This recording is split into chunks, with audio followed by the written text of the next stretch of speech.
pinagkalooban na ng Psychological First Aid ng Schools Division Office sa Nueva Vizcaya ang delegasyon ng Alfonso Castañeda Nueva Vizcaya dahil sa naganap na sunog sa isa sa nagsilbing billeting quarters.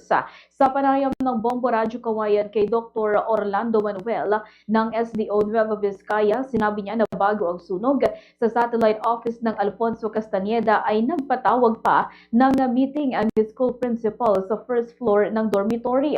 Una ay nakapansin anya sila ng spark na agad namang sinabi sa utility worker. Subalit dahil sa may kalayuan at nasa pinakadulong kwarto nagmula ang spark ay tuluyan ng sumiklab ang sunog.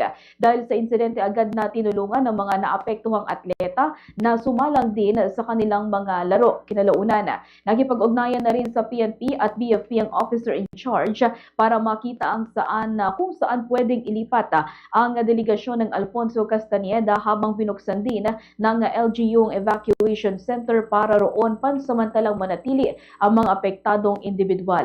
Ganito ang bahagi ng pahayag ni Dr. Orlando Manuel. With this, prior to the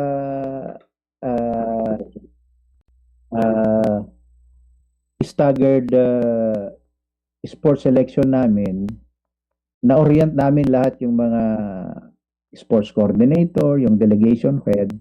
Siyempre, that is not DepEd property, kaya medyo limited yung monitoring evaluation namin, pero sinabihan pa rin namin naman. And of course, they are partner with the local government of